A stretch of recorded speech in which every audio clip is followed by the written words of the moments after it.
Hey, this is Jared Rikakazak Bartlett bringing you another video for ivyleague.com, and today I'm bringing you a video review session. Unfortunately, I don't know who made the video.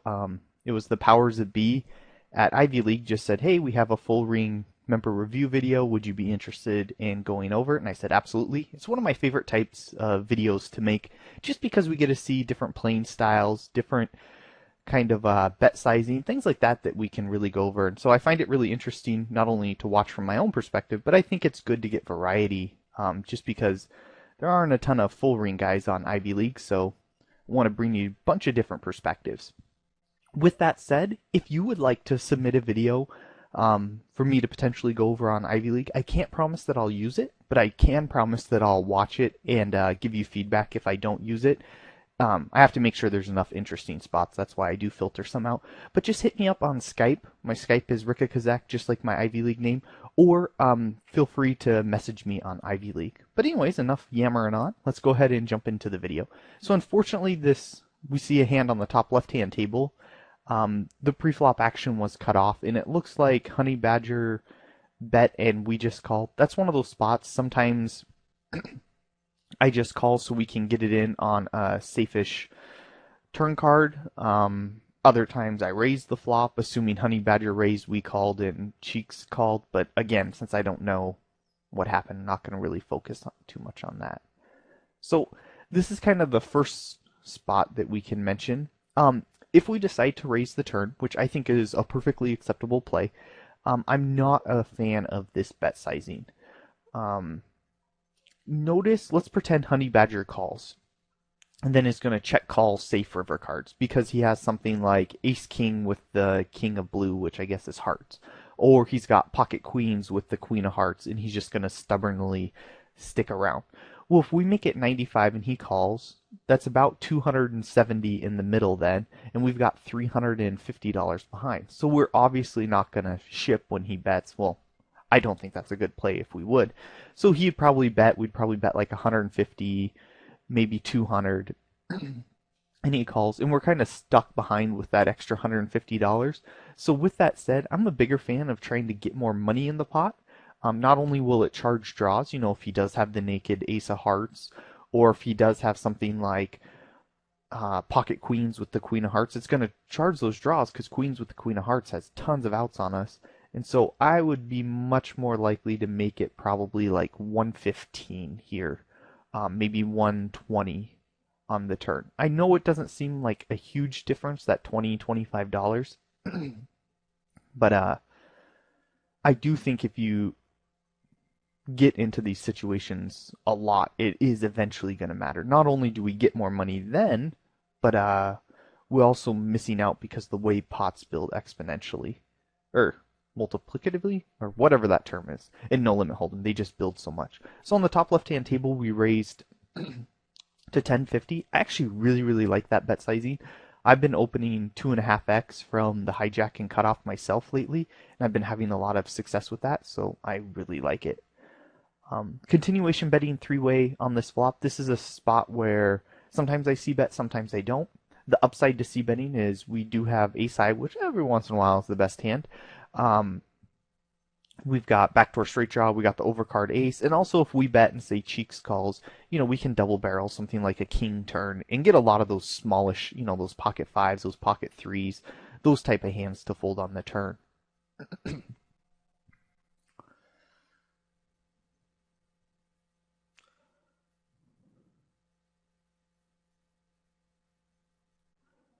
So let's see what other stuff. It's the first time I've ever seen somebody play on WSOP.com. I'm kind of jealous. I live in Idaho, so we don't have legal, regulated online poker. I'm really jealous of, New Jersey, Delaware, and Nevada having it.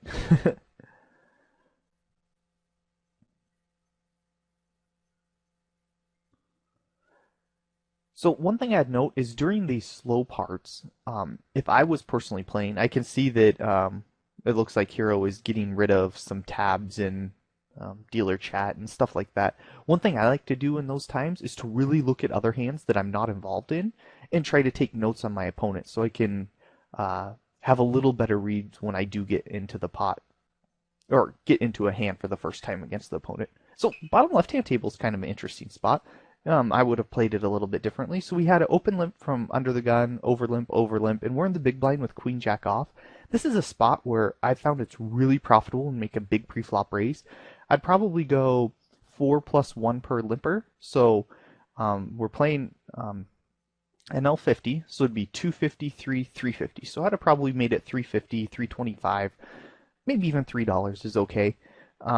And just make that big pre-flop raise. What I expect is a lot of times everybody just folds, which is a really good result for us. And every once in a while, usually what happens is when we do get a caller, Air Jordan, the initial limper, has the strongest range and therefore he's most likely to call us. He calls and everybody else folds. In that situation, what I found is people who are bad enough to limp call under the gun and are fish, which I'm going to classify Air Jordan as a fish because of his stack size, because of the fact he limped under the gun.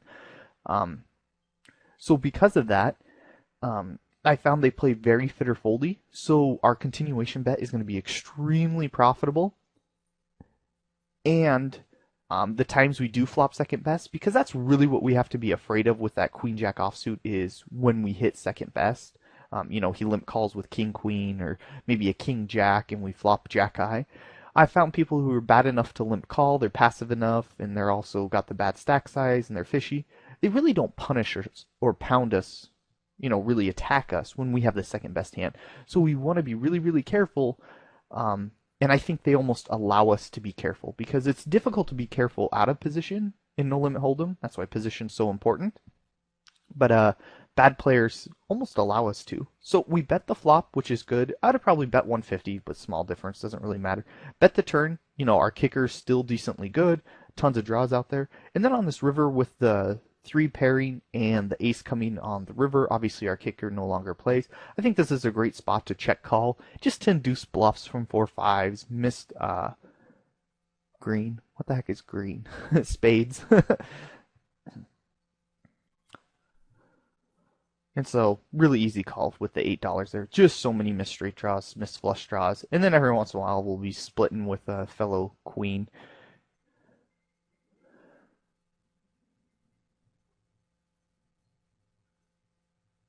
And we do make the call. And he had a missed flush, so really good result for us. That's one thing to note is, I don't want to say his name because he's kind of got a bad name, but this Monkeys guy, he has auto top off on. Notice he has $50 really quick. That's something you might want to note because people who have auto top off tend to be better players. Therefore, even if you don't have a HUD or stats on the guy, you can kind of give him more credit in marginal situations. So that's another thing that I like to look for when, I'm playing 4 tables and nothing's going on. Most people are watching YouTube or, I don't know, posting on some forum. I like to look for who's auto top, who has that auto top off feature enabled, who has incorrect bet sizing, those type of things.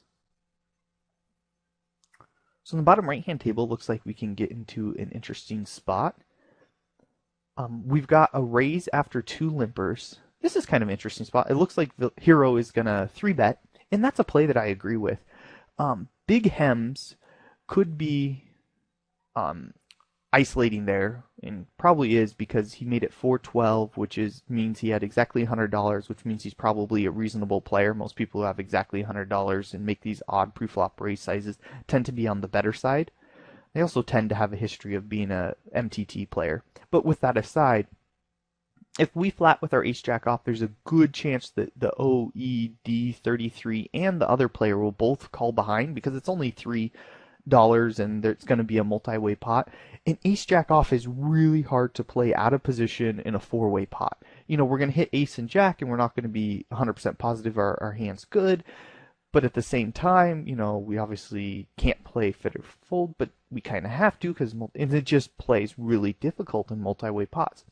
So this is a spot where if I had ace-jack suited, I would flat just because I think it's going to play much better multi-way. But with ace-jack offsuit, I'm going to go ahead and 3-bet. And it's kind of one of those borderline marginal 3-betting spots. I'm both 3-betting for marginal value, thin value, because ace-jack is ahead of his range because he's going to be raising a lot of jack-8 suited, 9-7 suited, ace-4 suited. So it is for value in that sense, but at the same time, I do recognize that I hate to get 4-bet. But it's kind of one of those spots where I hate to get 4-bet, but I also hate to flat and play a multi-way pot out of position, and I don't expect to get 4-bet a ton of times. But if I flat, I do expect to play a 4-way pot almost all the time. So it's kind of you're trading getting rid of one always crappy spot for one once in a while crappy spot.